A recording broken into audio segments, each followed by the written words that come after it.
Hello, welcome back. All right, I know the title, you're like, what is she talking about? All right, so I used to have this little product when I had my company, Chicken Boots, and I still get asked to make these or release the pattern for free, and I just haven't gotten around to it. And I have a little picture up for you so you can kind of see. So if you're a knitter, this is definitely a knitting specific tool, and you knit things on double pointed needles. Sometimes your work will fall off the needles, and there are little things for this, but I invented this one and it works really good. I invented this a long time ago. In fact, this is one of the products that got me noticed and really opened the door for finding customers and things. And it was really an amazing moment because it was the first time like my Etsy store had like 10 sales overnight, which was really a lot for me at the time. And they all came to me from someone named Clara Parks. So if you know who that is, you know how special that was for me.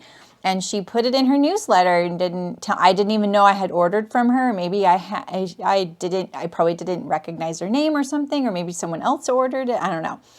But she shouted out this little thing called a needle keeper. And it works amazing. I've never had one fail. And the idea is that it's like a little bungee with ends to go on your needles. And so then you can just toss your work in your bag. It will not fall off of this. The elastic holds it on. Doesn't hurt your needles either.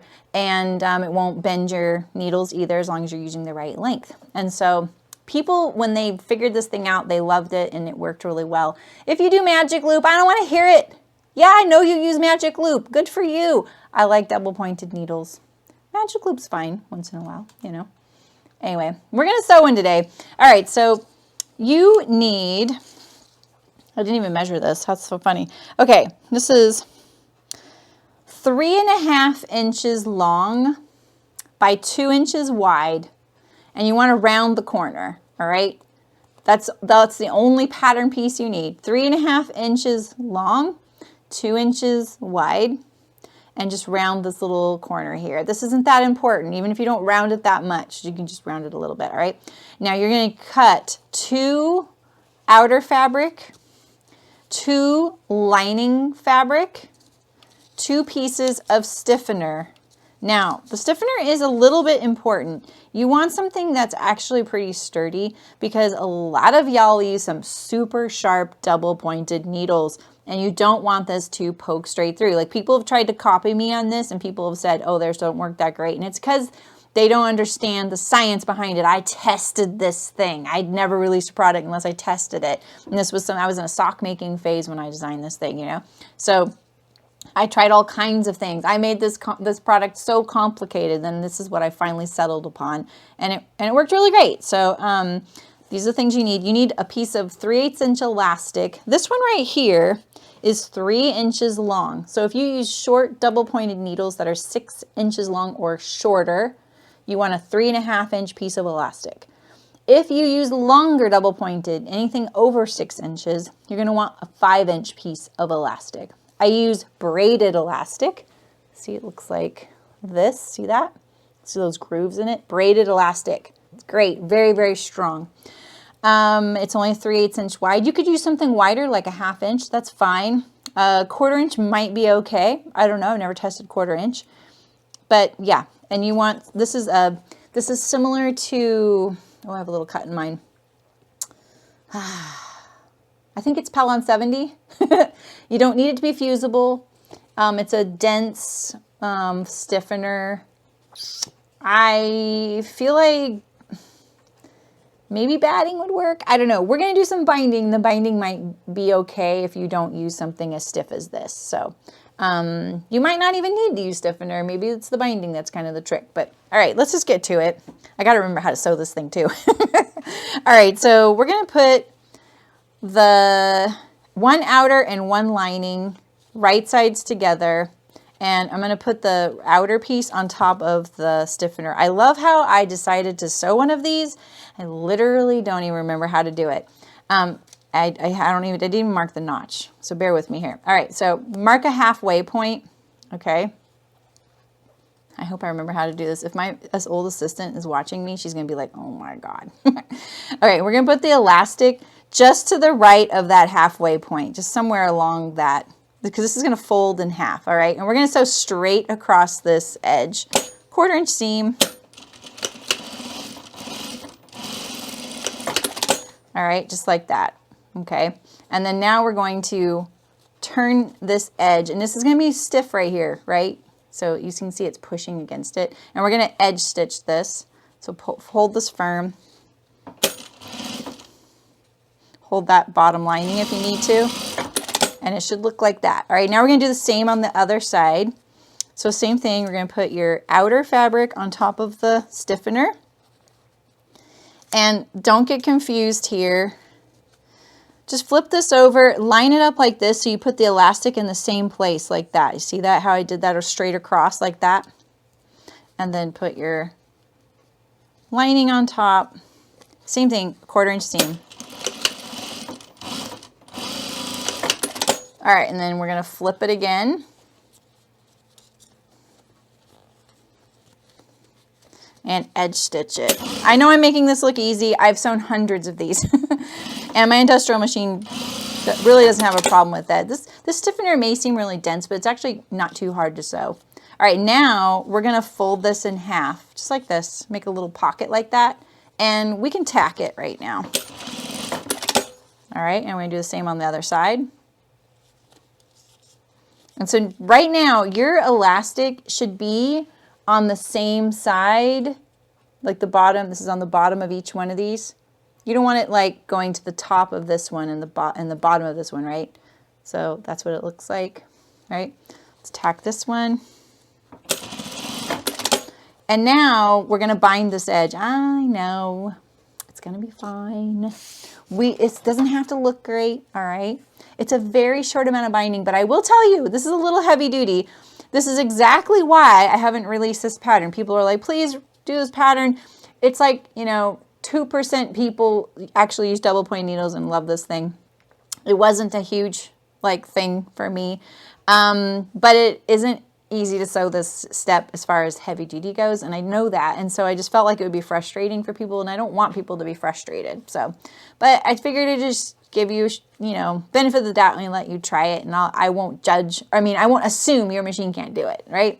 All right, so we're going to wrap this around the edge just like this, right? So we're going to lay this right sides together. It doesn't matter what side. Let's see, this is the bottom side. If I were still sewing these for a living, I'd put my binding down. Yeah, we'll just do it there.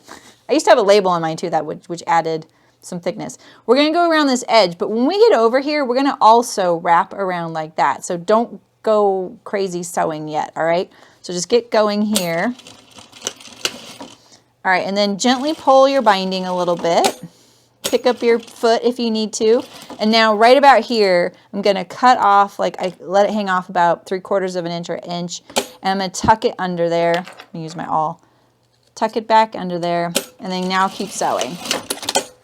So it looks like this on this side, right? That's my little seam. I know it looks crazy, huh?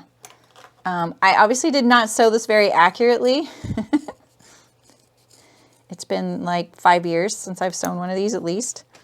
All right, and now let's do the other side so that you're not fretting about doing that last step yet. We're just gonna ease you into it, all right? All right, so same thing. I'm gonna get rid of this seam. We don't need this guy making life harder, so we're just gonna start like this. This is actually hand cut binding, so it's a little bit wonky. All right. Same thing, we'll fold the edge and then let a little hang off like this. Tuck it under there. I actually think we pre-cut those so that we didn't have to do that on the fly, but I can't remember.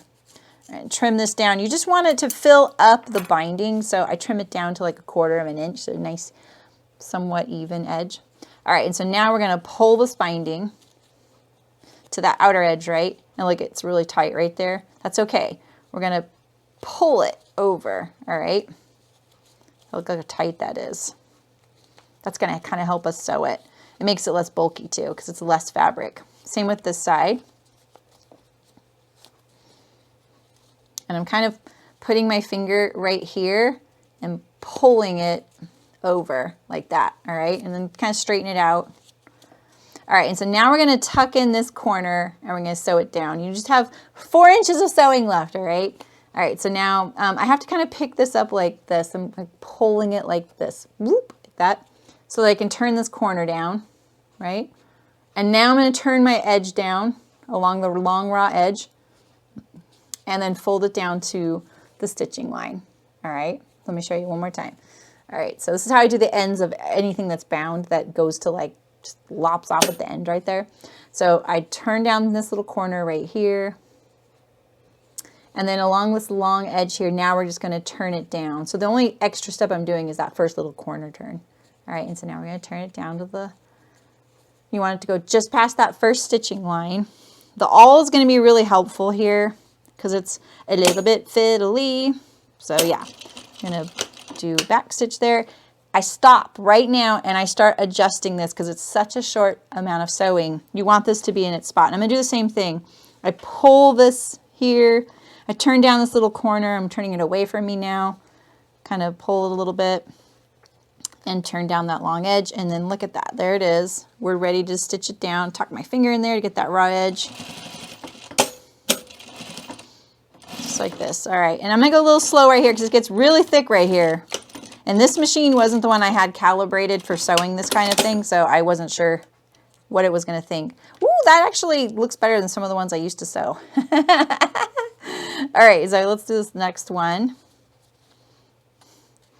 Okay, same thing of all this crazy folding. If you need to cut down the bulk right here, don't cut this corner off, do this. Cut a little square off right here. You see that? Cut a little square right there. That will reduce the bulk. And you can still turn down this corner. You can still turn down the corner and then turn and turn just like that. All right. Then I use my awl to yoink it over there, get it past that first fold. Oh, I just skipped a stitch, but I haven't changed my needle in a bit.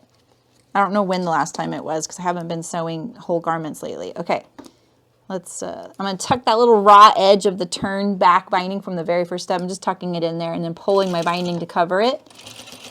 Sewing around this curve. My hands are really strong from sewing stuff like this for years. And I really notice it when I'm doing stuff like this because I'm out of practice. I notice that that kind of comes back. That's some extra thread. Okay, there we go. Now we have this little needle bungee. And so basically this is too long to go in here, I think. Oh no, it's not. So that would hold my work if all my work was coming off of the needles here. See that? It's the back side, so you're seeing the stitches on the needles, and that's like 5 needles in there. And yeah, this looks so cute. I miss these little guys. I was very proud of this little invention. You know when people copy it, that you're onto something that works, right? I sold these for $12.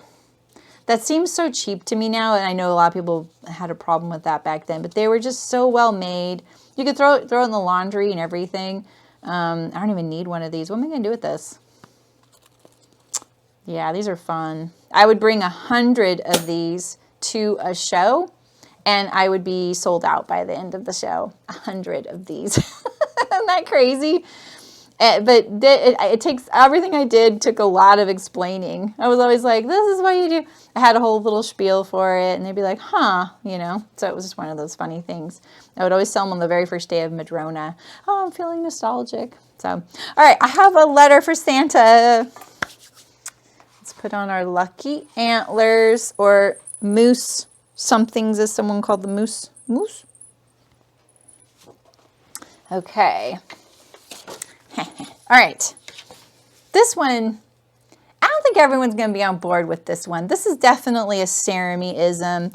Everybody in the guild's like, oh, God, yeah, stop harping on this. But if you have tried this before, you'll know how helpful it is. Dear Santa,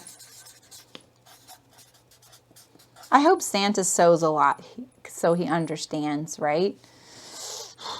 Okay, let me turn my machine off. I just want to look at my little needle keeper here too. Ah, I just miss making those so much. They're just like, that's so nostalgic. Okay, dear Santa, I wish pattern companies, they hate me right now, would use 1/4 inch seams on and always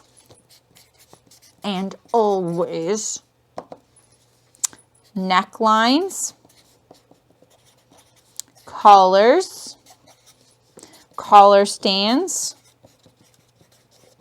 all sleeveless openings and their facings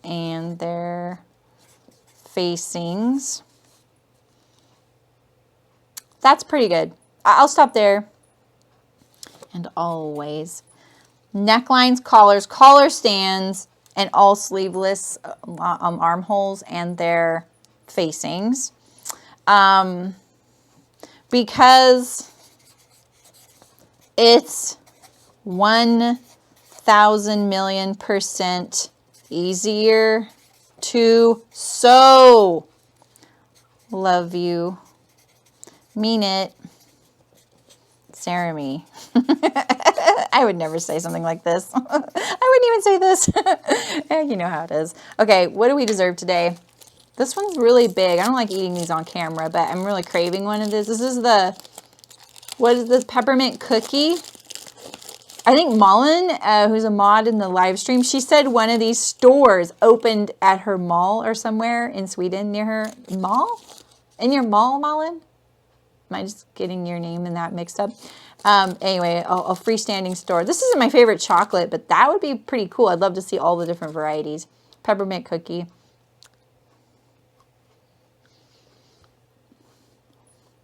It's crunchy. It's a little crunchy. That's why I like this one. I think I'm going to go buy some more Halloween candy because chocolate isn't usually my jam. Besides peanut butter. All right. I can't even talk. This thing's just so thick. All right, I'll see you next time. Bye.